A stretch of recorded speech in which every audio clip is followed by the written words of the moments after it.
God, have I ever said words before? I don't think so. I think this is it. This is the first time I've spoken in my whole life.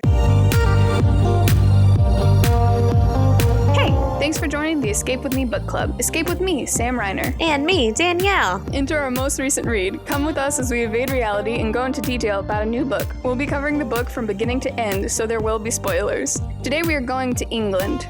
Current day, I guess. Published in December 2019, The Silent Patient took the reading world by storm, debuting at number 1 on the New York Times bestseller list, and later won the Goodreads Choice Award in the mystery and thriller category. Alicia Bernison murdered her husband in cold blood and then went silent. She is admitted to a secure forensics unit to try to cure her of this strange affliction. Theo Faber finds this case fascinating and goes above and beyond the call of duty, even stepping past ethical boundaries to find the truth. Will Alicia ever speak again? What really happened that night? Can Theo solve this mystery, or will he find himself buried by it? So this is age level adult. That tracks, yeah. I feel like if I was 15 reading this, I would not like it. Content warning, definitely language, sex, sexual assault, violence, blood, gore, needles, death of a spouse, self-mutilation, suicidal ideations, and child abuse. It is a dark one. Mental illness is really dived into. That's actually the whole point of the book, isn't it? This woman potentially has a mental illness and they're trying to figure out why she murdered her husband and then never spoke again. Well, and Theo is a psychotherapist, so he is specifically with the mental illnesses, I thought. Yeah, he's definitely something else. The one really weird thing about this was the trial and having to remind myself that it's London, not the US, because there's this moment where she doesn't say anything and the judge is like, well, clearly that means you're guilty. And I was like, wait a second. Yeah, anytime I don't read a book set in the US, it's kind of tricky because it's like, is this normal or are you just being a lazy author? Have you done any research about trials? And then it's like, oh, no. They're not from here. They don't go here. They don't get Fifth Amendment. That's basically how the story starts, is we kind of get an intro to Theo and then we get a massive intro into Alicia. And then he's just like, yep. And now he has a job as her therapist. That is the plot. That is the setup. Well, and maybe because I was doing the audiobooks, I didn't realize her points of view were from a diary. Really? I mean, they clearly state the date and time and whatever, but I thought it was just flashbacks, which technically, I mean, I guess it is because it's a diary from the past. But for me, it felt like when they try and do the split. Yeah. I think it was just because of how I listened to it. So I did the audiobook. I still loved it because I love when stories do that. So I did like it, but I was halfway through the book before I realized it was her diary. Like, I'm so stupid. I'm pretty sure, doesn't it say Alicia's journal? I don't have the book on me. I don't know. I'm an idiot. I don't know. Well, I don't know. Maybe the audiobook didn't say that. I don't know. I read the book. I didn't listen to it. I don't know. Maybe you totally missed it. I don't know. If it was supposed to, I think it did. But I was pretty far in. Maybe not halfway. Maybe a quarter of the way. But that's a decent bit into a book and to not realize. I could totally see you starting a book and then having to go do something and then coming back and forgetting it too. Well, and when they stay in her point of view, it's for a while. It's full chapters. And then they go back to his for a couple chapters. Yeah, the early ones are kind of short on her. I wasn't really super excited about it because that style can be done really well or really bad. Maybe that's part of it. But once she started getting into the stalker stuff, those were my favorite chapters. Yeah, I think it's because she was such a mystery, but her beginning stuff was boring. Okay, this guy's obsessed with you, but why? Not that I initially sided with Theo at all. I was never like, man, this guy, this is who I'm rooting for. I was trying to just use his parts to get to Alicia. Anytime they premise a book with, and then they never spoke again, you know, at some point, they're going to say something. They're going to give some clue and deep insight. Oh, yeah. But it did take a while. But I was never like, oh, I love his story. He's so fascinating. He wasn't. He was pretty boring. Yeah, that was the thing, because it wasn't so much I liked Theo as a character, because the author makes a point of making him as blank slate as possible for a reason that you find out at the end. He's super blank slate, and you learn little things about him as you go on, but even when it was things like, oh, he's getting cheated on by his girlfriend. There was no empathy or sympathy for this guy. Yeah. It was just like, oh, that sucks. You should really leave her. And then he's like, and I stayed. I'm like, oh my gosh. Neil stayed. Neil was talking about having sex with her and all these random really, but you hate her. Yeah. You don't love her. I think that was the first tip off that something was wrong with him. There might have been some others that I missed, but it definitely was like, red flag, buddy. You're no. As time goes on, there are a lot more red flags. I don't think necessarily how he reacted to the cheating and her. I was like, okay, he's trying to denial, all that, whatever. I think it started getting really messy when he started following her and being like, I want to murder this guy. Yeah, it jumped from 0 to 60 immediately. And I know it was because it was at the end of the book and they were trying to not leave any clues, but I feel like that big giant twist at the end was not... I know it's a twist, so you're not supposed to see it coming, but I feel like he didn't do any real lead up for it. At the very end, it was like, oh, okay, something's wrong with this dude. He's following her. I don't know. I think the lead up was the dramatic irony that you knew everything from Alicia's side. Okay, we're going to really jump to the end, I guess. And there was the point at the end where he was like, and I followed her around the lake. I'm like, oh my gosh, that matches the journal. Why does this match the journal? It wasn't any lead up necessarily, but at the end, you were like, what? Wait a second. It caught me off guard. It did. Oh yeah, no, it got me too. I didn't trust him as a character, even when he wasn't doing anything sketchy. The fact that he was obsessed with her, trying to mess with her medication, and he needed to be the one to save her. Yeah. See, you called him straight out. I totally bought it. I was like, yeah, he's trying to help her. I thought he was obsessing over her because it's like, oh, I can control this and make this better, where my home life is so terrible and blah, blah, blah, blah, blah. No, I got sketch vibes immediately. As soon as he goes to the Grove for her to help her, because he doesn't have any other patients there. She is it.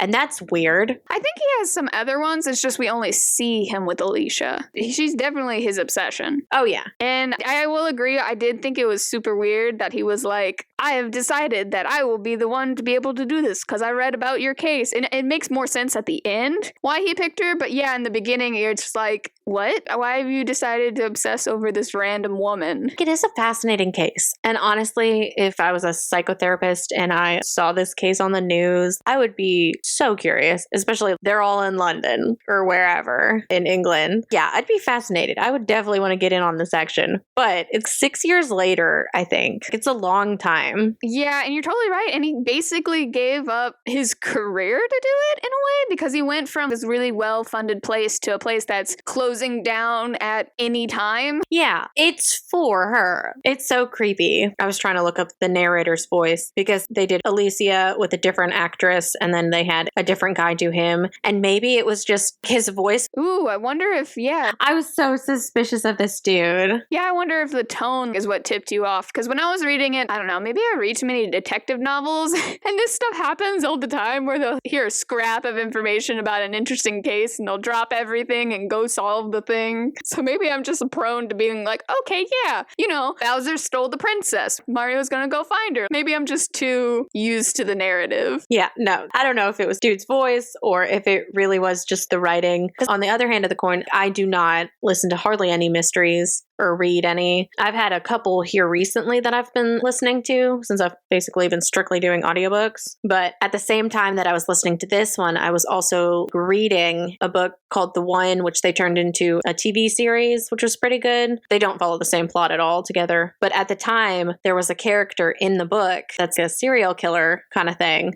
Not kind of, he definitely was. And just the way that guy was written was giving me the vibes that Theo did. And maybe if I didn't read them together, I wouldn't have initially been like, man, Theo's gross. Something's wrong with this dude. Yeah, I've done that. But I was piecing things together. From the second he started looking in at her at the Grove, I was like, no. Because even if he was trying to white savior, save this girl, that complex. Yeah, white knight this thing. Yeah. I'm mixing that up with something else, I think. But even if he wasn't trying to white knight her, it's gross. I felt very uncomfortable. Anytime Theo was talking, happening. I was like, nope. Yeah, and I definitely think there were points in the book where he tries to scapegoat Alicia. It's like Christian being like, oh, she has BPD. That makes her super alluring. She's trying to attract you. Like, it's her fault that this is happening. But even while that was happening, I was noticing things where I was like, Theo, you should know better. Well, I think it's just the author. I honestly thought it was written by a woman. Really? Just because of the way that every man in this story is a villain or could be a villain. Truth. Oh my goodness. Halfway through when it was like, oh, someone tried to kill Alicia, I was like, it could literally be any of the guys here. Any of these people.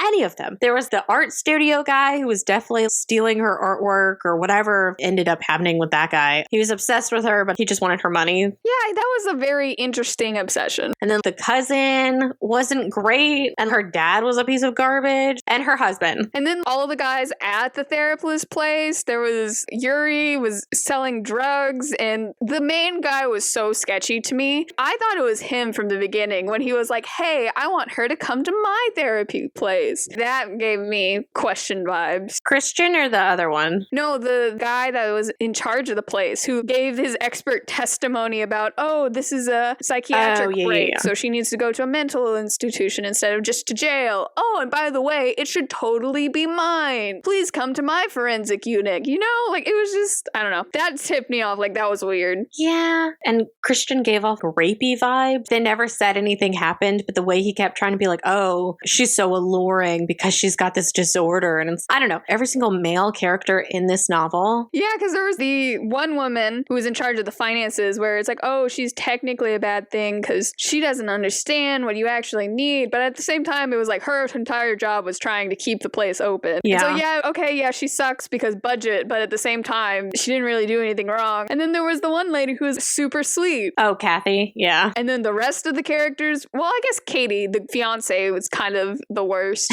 Or Kathy. Good. I can't even remember. Not even worth it. She's irrelevant. I guess she has some villainy in her. I don't even know if villainy is the right word for all of them. Sketchiness. Let's just say sketchiness. Yeah. But yeah, you're totally right. Every male character could have done it. Especially whenever Alicia starts saying that a masked man is following her. Yeah. I mean, there weren't really any female characters in Alicia's story because everybody she knows is a man. I think there was her sister-in-law and then technically her aunt, but she wasn't really in the story. Oh, the neighbor. Oh, yeah. Her. Oh my gosh, I can't believe I forgot about her. Her not best friend, Barbie or something. It was something dumb. Yeah, so there was her. But yeah, none of them I don't think would have done it, I guess I say. I don't think any of them would have stalked him. I did like how they kept it in between truth and psychosis, because it was like, is she imagining this? Is this a real person? And personally, I chose to believe it because I was like, this is going to be something trippy weird where she's telling the truth. There's a person there and everyone's not going to believe her and it leads to some sort of psychotic break. Honestly, that would have been a good twist, though, if it had been fake the whole time. And she's like, nah, I just murdered my husband. No reason, just murdered him. I don't know if I would have been satisfied with that. Well, same. Because it feels like it would just kind of be a cop-out. Like, oh my gosh, the mentally ill woman killed her husband. And now she does all of this for attention. That wouldn't have been as satisfying, I think. I know, but honestly, probably more believable than what actually happened in this story. Which is part of the twist and part of why we love it, but... That's why we write fiction. I don't know. I think my books are either YA, ridiculous dystopian novels, or I want a real story that could happen.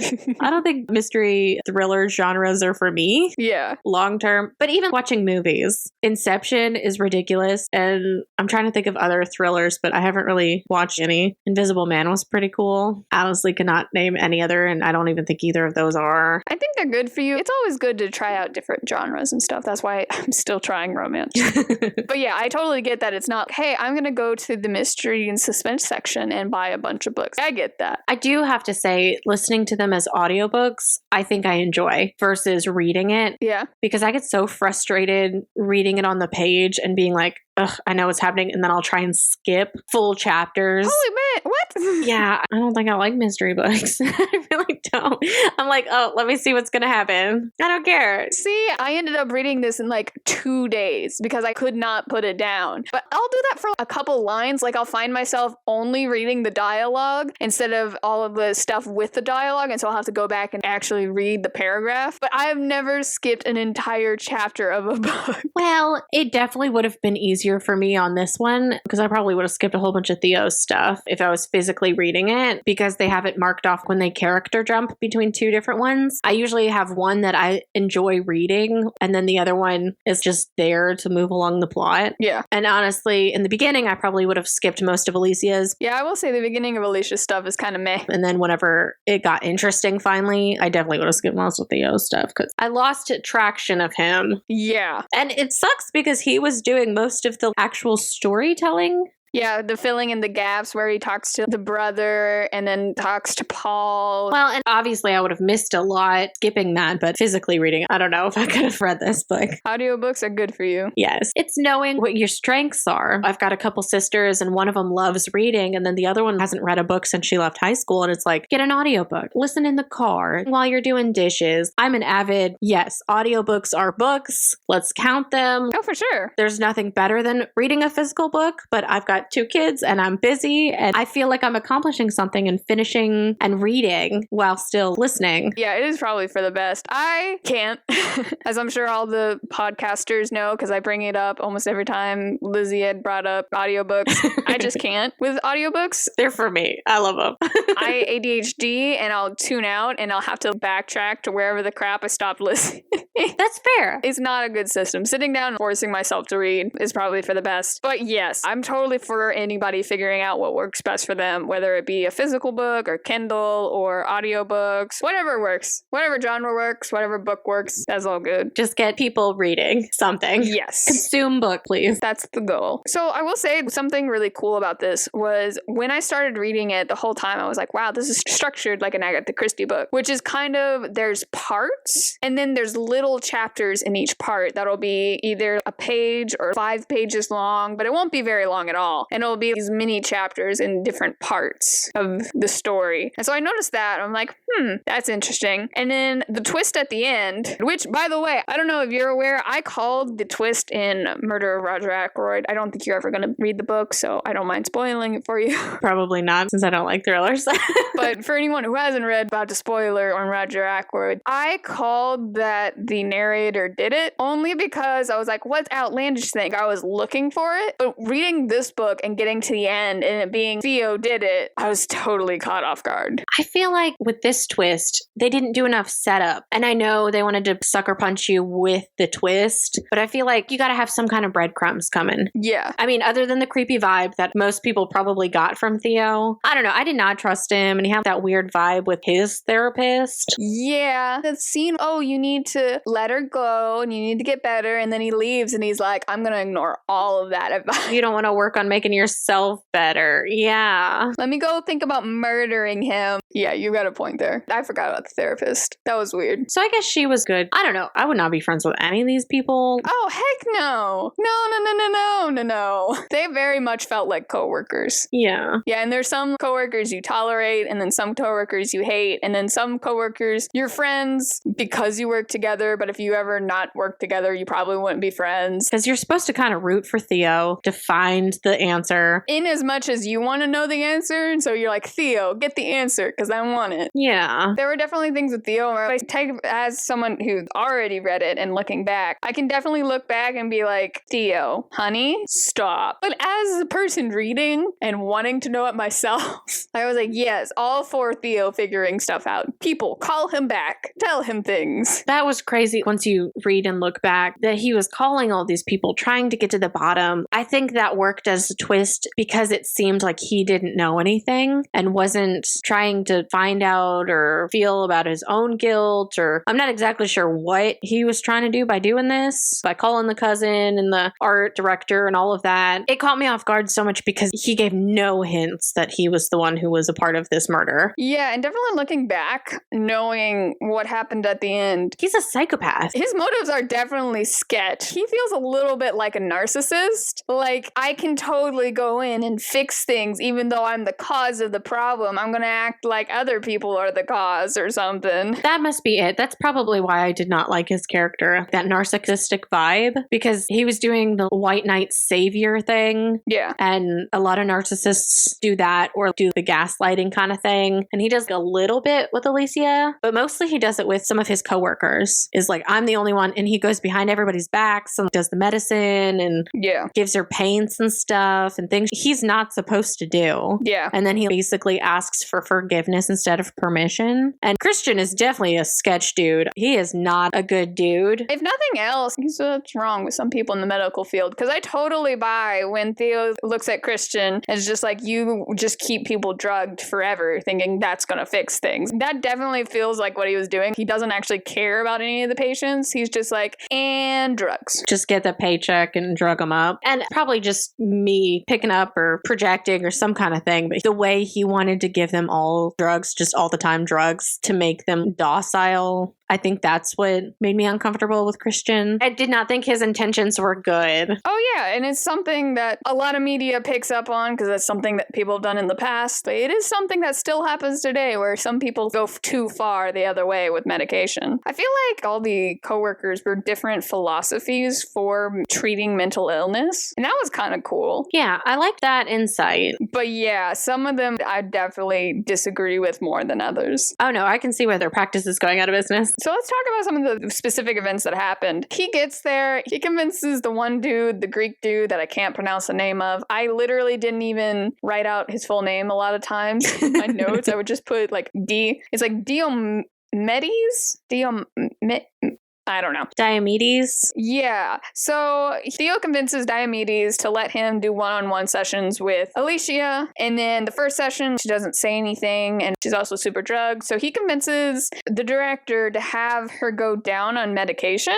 After one session. And it looks like at first she's clearing up. She's not as hazy as she is, so maybe she'll be more receptive. And then the first day that Theo's doing this one-on-one session with her where she's not on drugs anymore, it's total silence until at the end where he's like, I want to help you, Alicia, or something he said triggered her, and she attacks him. And then you come to find out this guy, there's a reason she's attacking him. That's exactly what he said to her on the night she killed her husband. Oh, that's a big moment. Oh my God, I did not put two and two together. Yeah, so she mentions it at the very end when she's still writing in the journal and she hides that part of the journal. But she mentions, I knew it was him as soon as he said that line. And that's why she attacked him, because it was like, holy crap, you're my stalker. And he's still stalking her. He did a good job. I mean, he took a couple of years off, but he came back. I think that's a really creepy thing because he did all of that and ruined her life, basically. And then just sat and waited until he was ready to deal with it. Yeah, and then he's gonna come back and be like, I'm gonna help you. Like, you didn't cause this. Oh my gosh, yes. Definitely that narcissistic gaslighting for sure. Oh my gosh.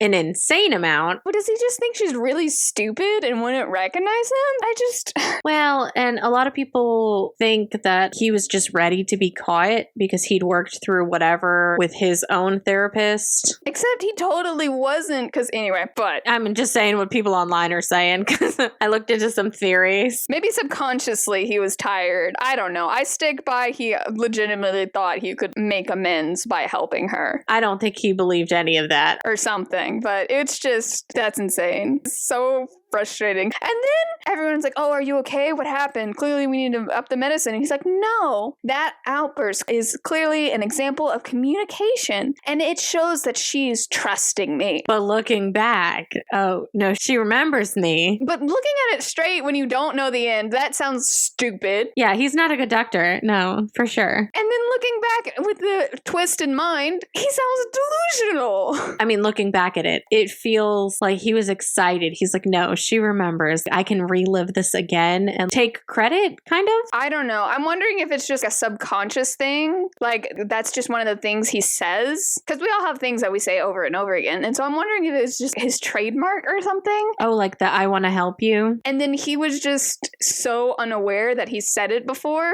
Because the way he sounds when he reads the entire journal and she has the whole what really happened scene. And then he's like, that's not what happened. You're lying to me. And so I feel like he's just delusional. Yeah, I get what you're saying. I don't know. That just came across so weird. Is that his character, or is that, like you were saying, his subconscious? I don't know. Because there's also a parallel with the fiance, girlfriend, I don't know. Wife? I think they're married. They were both married. It was a double affair between Kathy and Gabriel. Yeah, where she didn't like marijuana, but he would secretly smoke it and stuff. Didn't expect her to catch him doing that. Or even when later on where he's like, oh, all I need to do is kill the guy and everything's perfect again between us. I don't know. A little delusional there. Well, and he was like, oh, Kathy's cheating on me, but I'm smoking. And I feel like, yes, you probably do more drugs whenever you're in a situation like that. But he was kind of just brushing it off. It doesn't feel equal. Yeah. He's just like, yeah, I'm smoking and I'm being rebellious against her. Okay, not on the same level.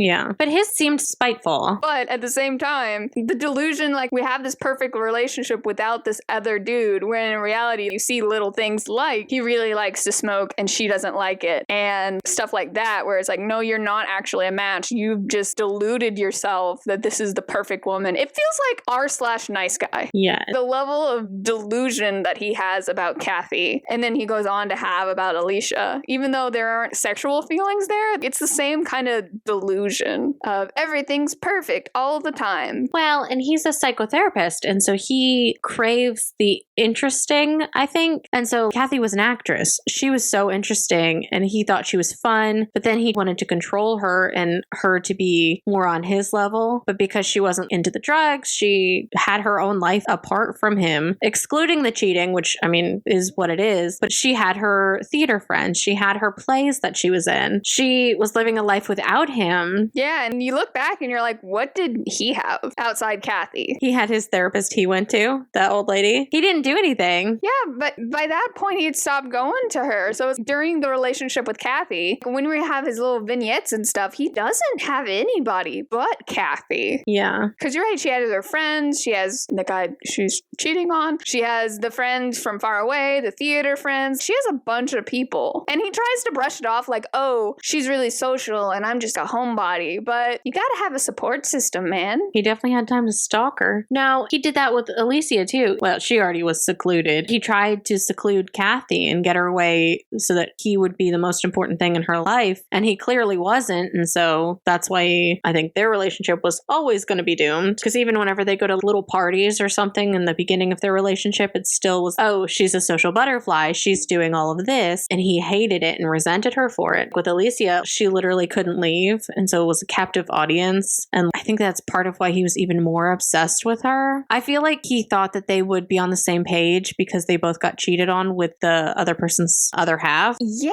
what he did was just wrong on so many levels. But he thought he had freed her. He thought he had saved her from this horrible, manipulative person. And she was going to see the light and know that even though he wasn't sticking around with her, he thought he had done this great thing. And it was psychotic. Yeah. Oh my gosh. I can't even imagine. But he does. He projects so much of his and Kathy's relationship with Alicia and her husband. Because even in some of the sessions, he's like, oh, my wife, sometimes I love her, sometimes I hate her. I bet that's how your relationship was. And Alicia disagrees very smallly by shaking her head and stuff. And he just projects his own emotions onto other people. Yeah. Maybe instead of narcissist, we should be going down sociopath levels. It's something. I'm not sure what he is. I could not diagnose him properly, but there's something wrong with this guy. Truth. This is definitely armchair psychology.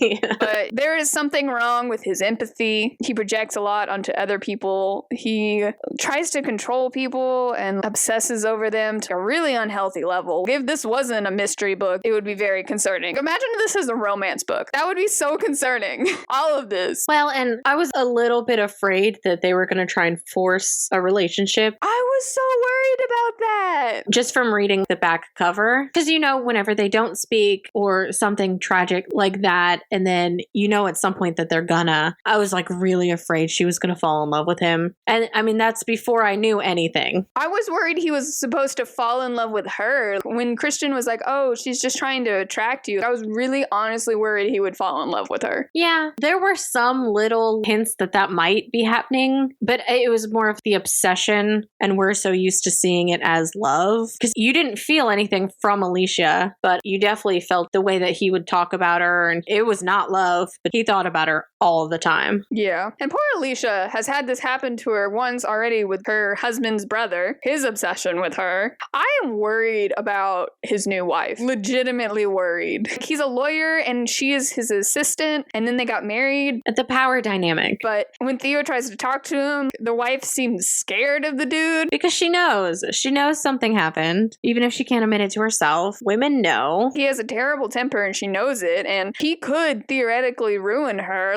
It's very scary. I think that one's scary. And then, sorry, I'm looking through my notes. And then when she confronts Gabriel about not only assaulting her, which is great, thanks, but when she's like, hey, you're doing this to me, when she thought he was the stalker and stuff, that is the one person I was like, I could believe this, but I don't think he would do something that indirect, Because at first she thought that was him following her because he was obsessed with her. But like I said, I feel like that's too indirect for him. And so that's the only reason I didn't think the brother was the guy stalking her. And when he was like, I don't know what you're talking about, I believed him, is because that was so indirect to just follow her around. Yeah. And if he wanted to do something to get back at her, he could claim she came onto him, to her brother or something like that. Oh, yeah. Gabriel definitely would believe that because he's a piece of work. And then there was the art dude that you mentioned, and I didn't think it would be him. I thought he was the stalker. Did you?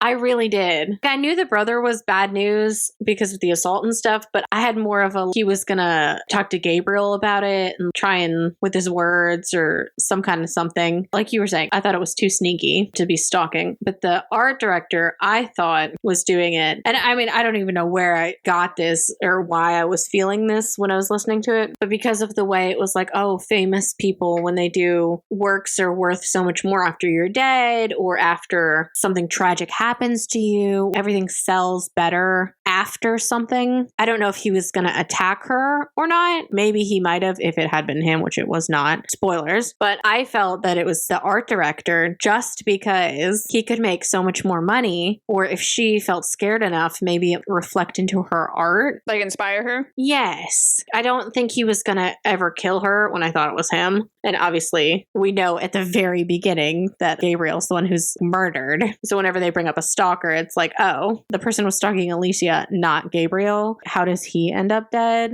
That little disconnect took a minute to work through. I don't know. I felt like if it was him, he would do gaslighty things. Because did he have a key? Or did he just seriously just walk into her studio one day? I can't remember. Anyway, I just felt like he had too much personal access to him and too little boundaries to be sneaking around. I feel like if he was going to do something, he would do like Gaslight, the movie, where he moved stuff around to make her think she was going crazy instead of just being this weird, stalky man. I don't know. I could not figure out who it was. I still stand by it, and maybe people in the comments or whatever will tell us their theories, but I thought it was the art dude. I did. For the fame, for the accolades, is that I don't know, whatever the other word is. I mean, he definitely got a lot of attention when she was on trial and stuff and everyone going to see her artwork, but I don't know. And he had all her supplies. It started too mildly. I thought he would do something for the flair dramatic. I mean, if he had been the one to tie up the husband and say, hey, shoot him, it's pretty dramatic. Fair. It just wasn't the art director. But it started too chilly, I guess. He felt like he had really bad boundaries with Alicia. And that was one of her problems she had with him, is he didn't respect her boundaries. So I don't know why he would start respecting her boundaries then, by hanging out by the bus stop for a little bit and following her on the park at a distance. No, perfect stalker behavior. The no boundaries. He wants more of her, but it wasn't him. So I guess no point in talking about it. True.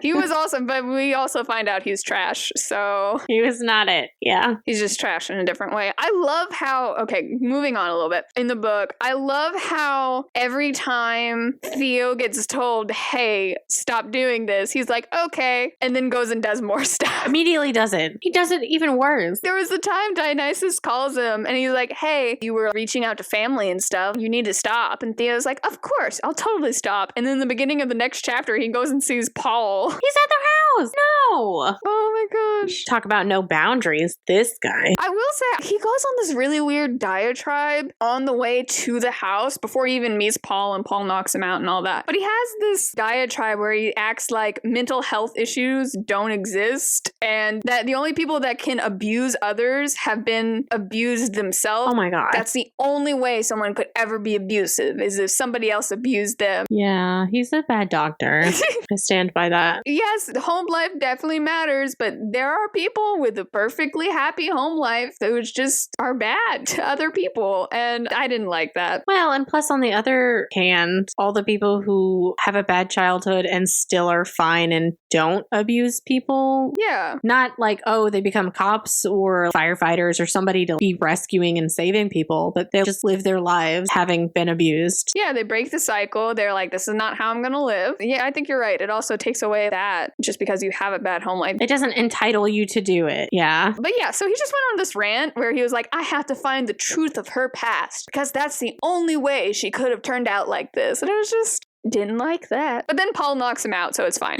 Yeah. I guess Paul's the only good man in the whole thing. But he also was such a mama's boy. He was stunted. He gave me Bates vibes. Like Norman Bates and his mom. Yeah. Just how his mom's this terrible person, but he's just under her thumb and stuff. That kind of terrible relationship, kind of covert incest kind of relationship where it's not sexual, but she treats him like her partner. Yeah, emotional incest, yeah. Yeah, it was very yikes. That whole situation was very yikes. Yeah, I never really thought it was Paul as the stalker. No, I didn't either. Because Theo tried to think of who it could be, and he kind of in his head went through it, even though it was him the whole time. How do you compartmentalize that? How are you this stalker? How are you this person? And then also trying to find out who it is. How do you do that in your mind? Yes, I know. That gets me. He so thoroughly went into her background. Because the twist is fun, but... And I wonder if, like I said, he was projecting again, where he was like, oh, I had an abusive father, so clearly she had messed up family life long before I did anything. So that's clearly what's messed her up in this. Well, and a little bit of it, I kind of wonder if he was wanting to kill Kathy, how Alicia ended up killing her husband, if maybe he was just trying to see if she hadn't been silent at the trial and afterwards, if he maybe might have done it. I don't know. But because he sees so much of himself in Alicia, if maybe he was like, I don't know.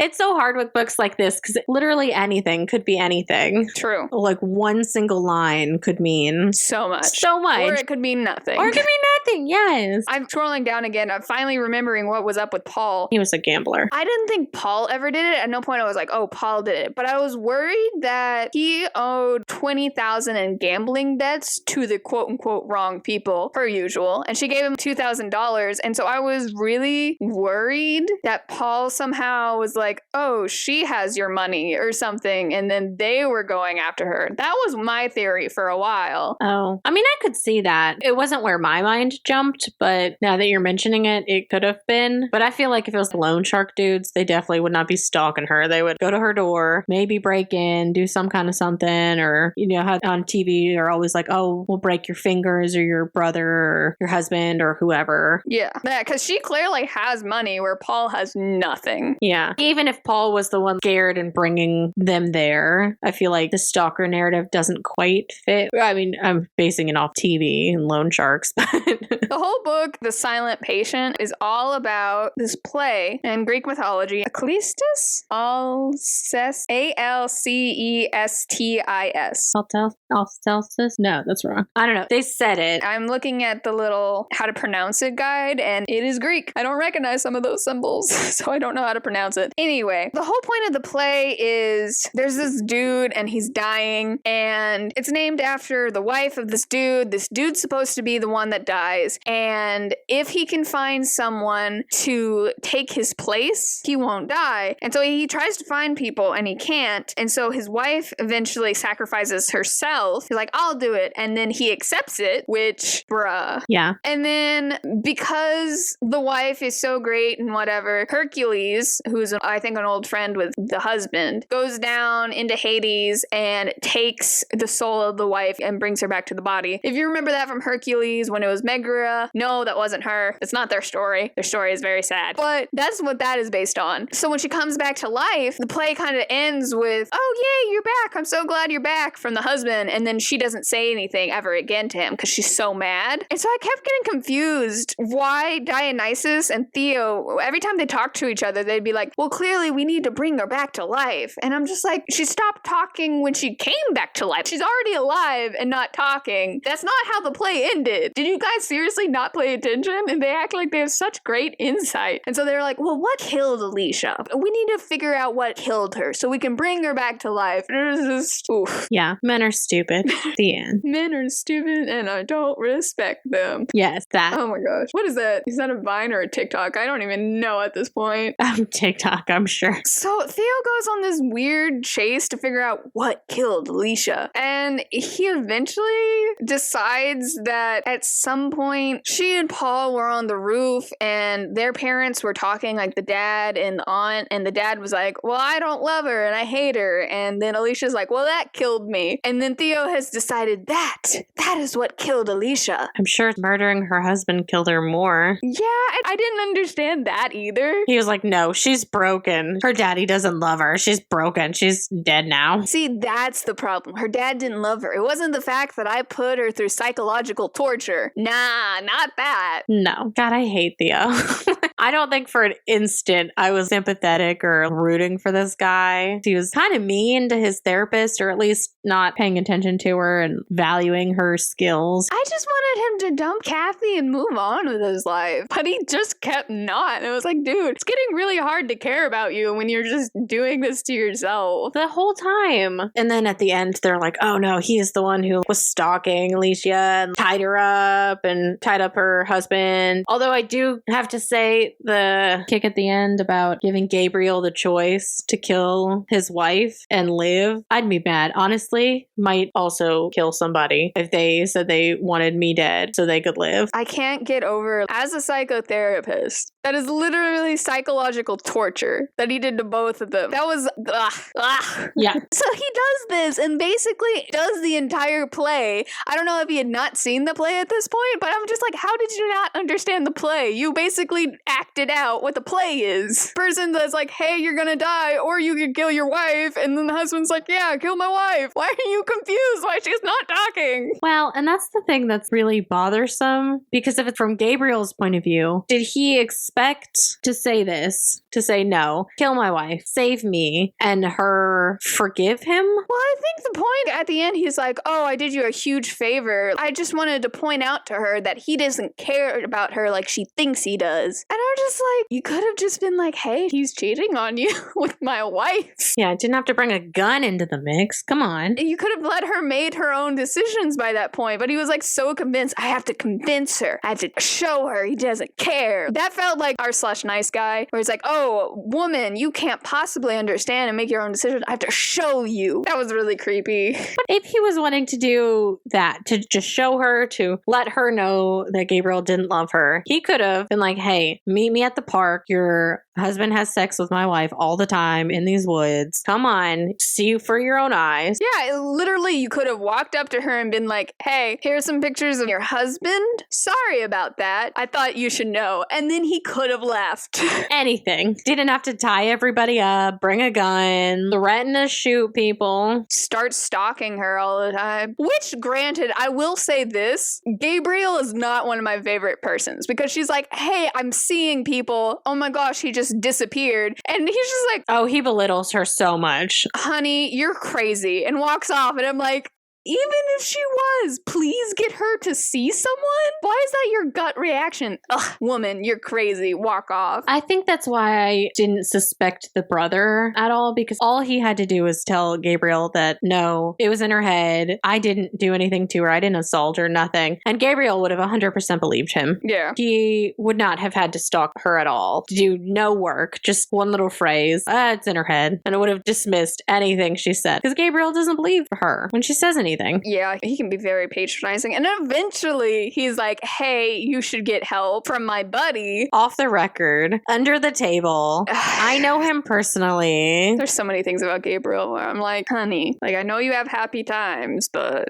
Well, he ends up murdered, so I don't think that's proportionate, but I guess that's poetic justice, question mark? I think if Alicia hadn't ended up in the coma or dies, I'm not quite sure exactly what happens to her at the end. I think for sure the coma, because she gets crazy drugs. So she goes into a coma, and then Theo tries to poison her, and I think she does die, but she manages to hide her journal so police officers are able to find it again, and then realize it's Theo. The last middle finger to him. Here, I got you. You think you silenced me. So I guess the poetic justice on that, him silencing her for the last time, but her still using her words in the journal, blah, blah, blah. Yeah, I like that. I wanted her to live and be set free, even though she was a murderer. And I wanted her to have a happy life.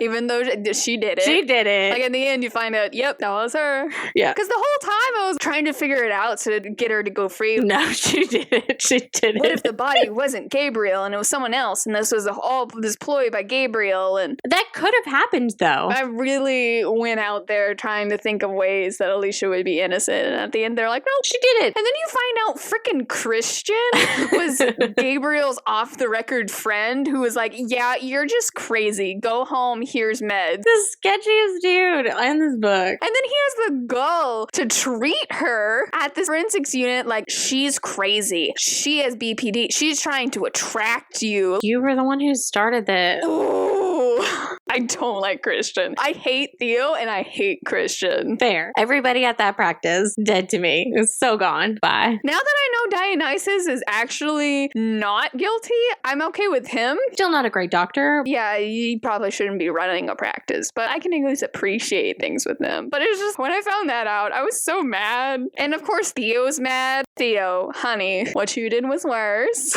Well, and theoretically, because there was one hole in the ceiling and then he was shot like 5 times, however many, she used them all up. But technically, to get her off, they could have said that she shot into the air, which is why she has gun residue. And then somebody else had shot the other bullets into the body. And it's such a stretch. And I don't know how you would even have mapped that out. But I was like, no, this innocent little angel who murdered her husband needs to be set free. I know, we were both trying so hard. 2 things can be true. She could have done it, and it's not her fault. Yeah. Him being tied up and being murdered, she definitely did it. And he stood no chance. So, not so innocent, but... it wasn't her fault. Yeah, because obviously if we're going to parallel it, that moment is what quote unquote killed her, or killed the morality inside her, the love, I don't know. It changed her as a person, obviously. But what had happened was, as a baby, Alicia and her mom were in a car wreck, and the mom died, but Alicia stayed alive. And then at some point the father was like, oh, I wish Alicia had died instead of my wife. And Alicia's like, yep, that's when he killed me. And then Theo has this really lame idea where he's like, obviously, Gabriel took the father's place in Alicia's mind, and that's why she killed him, because she was getting her vengeance against her father by killing Gabriel. And I even wrote in my notes, I was like, I'm going to be very disappointed if that's true. No, I hate that. It goes back to the lengths he went through to be like, it's not my fault. Because he knew exactly why she shot him. But he's over there like, oh, it's because he took her place in it.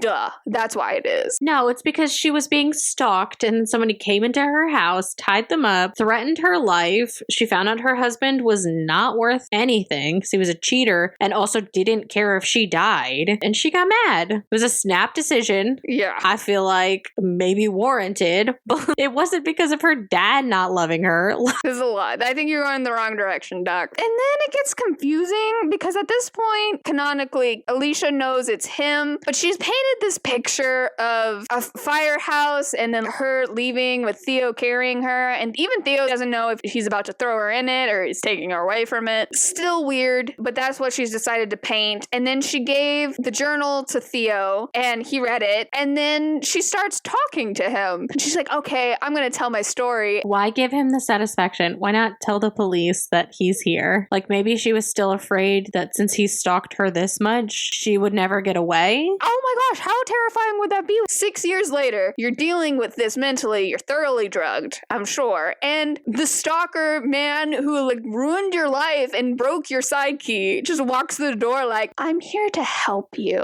Well, I mean, and she has to know that nobody else is gonna listen to her because none of the men in her life ever did. Or the women, frankly. Well, I mean, yeah. Because Barbie had been told she had a stalker too, and nothing. Like, the neighbor did nothing about that. Honestly, I kind of liked Barbie. I know she was a huge California stereotype, but I didn't hate her. She at least talked to Alicia, and I know she was overly friendly to Alicia and talked so much about herself, but she believed Alicia when she was like, hey, I think I'm being stalked. Barbie was like, on it. We're doing something about this. Yeah, she did try. And she actually still goes and sees Alicia in the place. Yeah, just to talk because she's talking. But you know how many people would not continue to go years later? Yeah, like John Felix or anybody. There's a bunch of stuff happening. Crazy things happen. Alicia stabs one of the other patients who's kind of terrible. She's just very mean and stuff. She likes being cruel to people. I don't know. But she stabs someone, and then there's this whole thing about money and Dionysus being suspicious and Yuri being suspicious and Christian being suspicious. And then eventually in all of this, Alicia decides to tell her side of the story. And so she tells what happened that night for the first time. And so you get through this whole thing about what happened. And then you find out she's lying also. Yeah, and then you get to the end and Theo's like, that's not what happened. Yeah. And so that's for the first time, because up until this point, he believed everything she said. So that was kind of surprising. I also was like, okay, something's wrong. We're missing something. But he was just like straight up, that's not what happened. I don't believe you. You're missing this, and this from the court report or whatever, or from his personal memory, frankly. Yeah. And so he's like, I don't believe her. So she takes the journal back at this point, and you find out later she continues to write in it and stuff, and she hides it in her painting. I'm not sure how,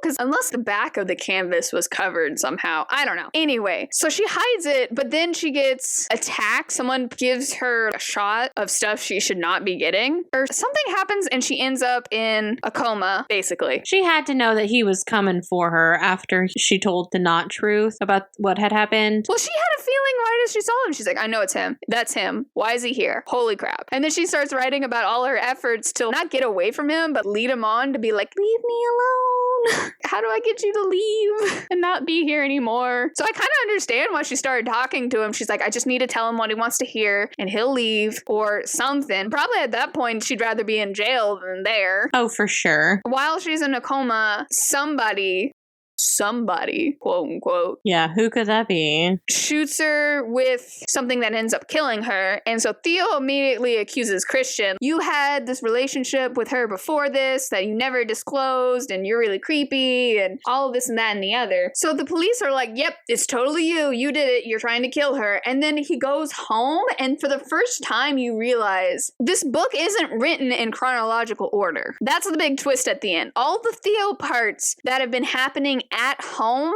were from years ago. 6 years ago, yeah. And so at the very end, you get to Theo goes to Kathy's lover's house and sits outside the house thinking about what to do. And then he sees Alicia and he follows her around the park and stuff. And things start adding up to what Alicia said happened to her. He says he was doing to this woman. And I still wasn't like, oh my gosh, I figured it out. I thought Theo was about to do this with another person. I was like, holy crap, you're doing exactly what happened to Alicia, to somebody else. Yeah, he got the blueprints from her and is like, no, this will work. Yeah, and then he goes into the house and they turn around and it's like, and it was Alicia. And I was like, oh crap. It's a big moment. You did it. This is not chronological order. This was years ago. And then he goes home for real, actually in this time. And they're both so unhappy. They moved into Theo's childhood home because he wanted to, and it's so far away from the city. And so she's thoroughly depressed, but Theo's being so controlling over her getting help for that depression. It's just so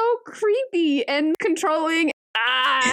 Anyway, and so he's at home and whatever, and then the chief inspector shows up, and he's really friendly, and he mentions John Felix, and it's like, yeah, talking to John Felix, whatever. Oh, by the way, we found a diary wedged into the fire painting, and Theo's realizing, holy crap, I've been caught. And so the book ends and it's starting to snow. And he reaches out the window and trying to catch snowflakes. And they keep melting into his hand. I think that's pretty poetic. It felt like what he's always been trying to do. He tried to get the attention of his father. He tried to get the attention of Kathy. Instead of stopping and moving on, he just kept after these weird pursuits that he thought would make him happy, but they're just snowflakes in your hand. And I thought that was a good metaphor. The unattainable dream or person or insert whatever. Yeah. I feel that. I did not catch that when I was listening to it, but it's a pretty idea. It's cute. Yeah. He has a lot of symbolism in the small things. Like Diomedes keeps insisting that it's going to snow throughout the entire book. He's like, I can feel it in my bones. It's the Greek in me or something like that. And every time he says it, it's going to rain. I feel like that's a good analogy of Dionysus's personality. Yeah. Because every time he has an idea, he's like, this is going to work. It just gets worse. Yeah. Having Alicia come to the forensic unit and then not being able to help her, and then hiring Theo and giving him private access to her, and so many things Diomedes did. It was just, I a little bit think that Diomedes didn't exist and it was just Theo. I mean, obviously he did because he interacted with some other characters. Well, he had to exist because he actually had to run the facility, and he was an expert witness in the trial itself to get her not in jail and instead sent to a psych unit. I think it's anytime an author gives somebody a fantastical name that does not belong in the book that they're in, I don't think they're real. I think they're made up by another character, and it's happened in other books, not just this one, not just in thriller books and movies and stuff. It just, your name doesn't fit with the story. And I know sometimes authors will try and be creative and symbolism and that kind of thing, but I don't know. It didn't feel real to me. I like it. This entire book, you're like, you don't exist. He doesn't exist. Yeah. Well, because who kept telling him he was allowed to do stuff, or he got in trouble, but not really in trouble. And I don't know. I just imagine Theo going rogue, and the only person there to stop him is the person doing the books in Yuri. Truth. It would make a different book, but it was not what had happened. So general thoughts. I really enjoyed it. I read this book in 3 days, and that's really fast for me. Oh, yeah. I think this is like 320 pages or something. It's a good size novel, and I read it in like 3 days because I just could not put it down. I had to know. Oh, yeah. I did enjoy it. It's not my usual genre. It was a little harder for me to accept some of it, but it was about a 7-hour read. It took a couple days. Once it got about halfway to the middle, it really picked up the pace, and then from that point on, I think I listened to it in one day. I finished it, but just starting it, it took me a couple days to get into it. I think the parts and then the shorter chapters made my ADHD feel good, because it's like you read 2 pages and you're on a new chapter. You feel accomplished. Yeah, let's keep going. Versus when it's 30-page chapters and you finally make it to another chapter, you're like, oh, thank goodness. We did it. We're there. We got it. So I like the structure a lot. Well, and it's got great reviews. It's only been out since 2019. Yeah, and it was #1 New York Times bestseller straight up. I'm pretty sure he's a new author, so that was his debut novel. That's pretty good. Well, and did you see they're picking it up to make it a movie? Are they? They are, or at least that's what I Googled this morning. I don't know whether to be excited or concerned. Well, still might be a couple of years before it actually comes out. Isn't that worse? Yeah, because when the hype is there, that's when you've got to make it. I've been burned so many times on book adaptations. We're both totally not excited for the uglies at this point. There might be a movie. Oh. All right, one question for the author. Is he okay? I want to know how he came up with this story. I worry about Alex. Because he started off so high, or? No, to be able to write this and none of the characters be likable. Does he have any friends? I'm worried about him. Maybe he's just a good author. You're too good at this. I'm concerned. Yeah. Who hurt you that you think that everyone in the world is hurting as bad as this? That they'll just instantly be like, nah, murder. You know how some actors method act? I feel like he method wrote. He method writes. He had a perspective. He knew he was writing as the villain. And so he was trying to make this story make sense from the villain's perspective. I mean, he did a great job. I was sketched sketched out by Theo the whole time. I mean, I did not think he was the stalker and part of the murder or whatever, but I definitely was like, yeah, this dude is up to something with Alicia. So I've done some research, and I know he was inspired by Agatha Christie, which I am not surprised about. That's the one of the things I really liked it. It is a lot like Agatha Christie, and the plot twist at the end that the narrator did it is a very Agatha Christie. I mean, she's done it before, but the way he went about it, it's a very Agatha Christie reveal. And then he said he saw the play and kind of like Alicia got inspired by it, and so he was trying to figure out this novel to write where it's about the play. No, the more he brought up the play, the more I kind of thought that that was going to be the plot of what was happening, especially because we didn't know why she killed him. Technically, yes. Because they had asked Gabriel to die, and the weird way that they had phrased it was like, oh, either you die or she dies, and he's like, oh no, she dies, I'm gonna live, was very the plot of this play. Yeah, I totally see how he was inspired by the play, and he's like, how can I make this modern day? But in the thing, she sacrificed herself in the Greek mythology before we found out the big twist. I was like, well, maybe Gabriel took one for the team, a murderer came in and made them choose, and he was like, no, I'm gonna do it, I love my wife, even though I'm a cheater. And then that was not the case, and so the few little brownie points I'd given him in my head, no. You were trying so hard for Alicia not to have done it. I was trying so hard. I was the same way. I was like, I like Alicia. I just didn't want her to be the murderer, even though it was very stated she was the murderer. And the more we got to know her life kind of sucked. She was surrounded by a lot of people taking advantage of her, and that kind of sucks. She could have killed everybody. She could have gone on a spree. I think I still probably would have had the same respect for her that I still do. Could have taken out the brother, could have taken out anybody. Yeah. I guess I'm not so much how do you come up with a plot, but more I want to know when he decided in the writing process that he was writing as the villain. Did he go in being like, I want to write from the villain's point of view? Or did he do a first draft and be like, you know, it would be a good twist? I'd like to learn more about when the villain perspective came in. We're about to read The Maidens by him too, so hopefully he will not make me hate every character that is in his book, because I hate them all from this one. I don't know. It's very, very different plot wise. So I don't know if that's a good thing or a bad thing, but we'll find out. I mean, I do like his writing style. It definitely flows easily and he's concise with his words. Yeah, you can get lost in it pretty easily. Yeah. There's a lot of emotional language. Well, and especially when they describe like the paintings and whenever Alicia is doing her stuff, because she's more of the artist, you could definitely tell that he was psychoanalyzing everything and she was feeling things. Yeah, I did like the different tones of their writing styles. And I like that because not every author can... I guess Theo's mentally thinking style versus writing styles. Yeah, I really like that. Rating. So if I was going to rate this, I would probably give it seeing a Greek tragedy out of 10. You go in expecting it to be sad, but at the end, you're just sadder than you thought you were going to be. I feel like that's how I left the book. I was like, oh my gosh, this totally happened. But at the end, Alicia dies and this dude gets caught and everything's just bad.